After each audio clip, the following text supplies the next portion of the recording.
안녕하십니까. 도침랩의 조경아 교수입니다. 반갑습니다. 오늘은 도침의 실제 조작 과정에 대해서 알아보도록 하겠습니다. 저번 시간에 환자한테 도침을 놓는 모습을 함께 보셨는데요.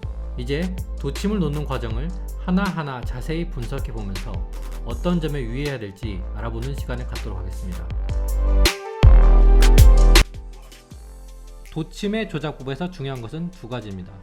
첫째는 도침을 아프지 않게 놓는 것, 두 번째는 도침을 안전하게 놓는 것입니다. 아프지 않게 놓는 것은 표피를 빠르게 뚫는 것입니다. 우리가 생리학 시간에 배웠듯이 표피에는 아주 많은 통각세포들이 자리하고 있습니다. 특히 손끝, 발끝, 입술, 안면 이런 곳에는 더 많이 분포하고 있죠. 도침을 놓을 때 이 표피를 얼마나 빠르게 뚫느냐가 환자의 통증 정도를 좌우합니다. 우리가 표피에서 뚫을지 말지 머뭇거리고 있을 때 환자는 불안감이 증폭되고 통증은 더욱 심해집니다. 표피를 빠르게 아프지 않게 뚫은 다음에는 안전을 위해서 천천히 자입합니다. 신경이나 혈관을 만나면 인체는 이것을 감지하고 피하게 되어 있습니다.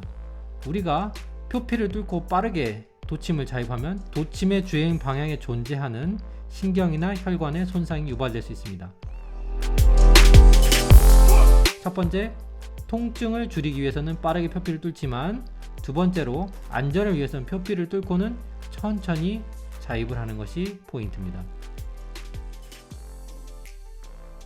자세한 설명 위에 베이컨을 준비했습니다. 최소 자극 도침에서 가장 많이 사용하는 해부학 포인트는 근막입니다. 베이컨에 지방층을 뚫고 천층에 있는 근막을 치료해 본다고 합시다. 우리가 목표로 하는 타겟점은 여기입니다.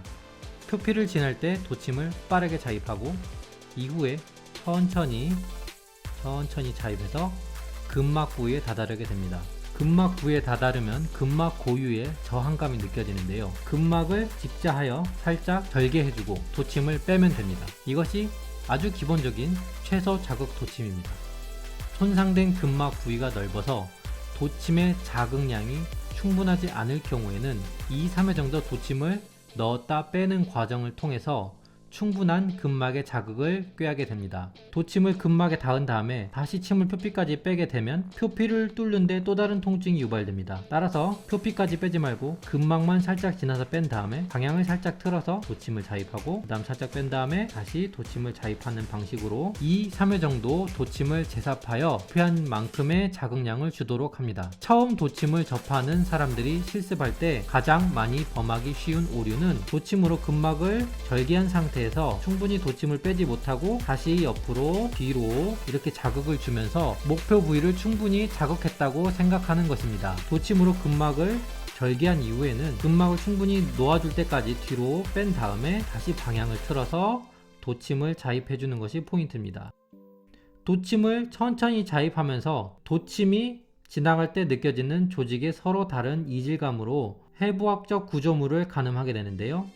따라서 도침이 자입하는 부위의 해부학에 대해 정통을 해야 되고요. 침 끝의 감각도 민감하게 익혀서 특정 구조물을 통과할 때 느껴지는 감각으로 도침이 어디까지 도달했는지 알아야 합니다. 물론 초음파를 통해서 조작을 보정하는 방법도 있지만 기본적으로 익혀야 될 것은 도침의 날 끝으로 민감하게 조직의 층차를 느끼는 것입니다.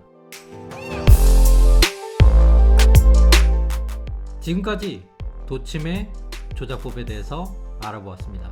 다음 시간에는 짧지만 아주 중요한 내용입니다. 바로 도침 후 어떻게 마무리를 하는가 하는 것입니다. 지금까지 도침랩이었습니다. 감사합니다.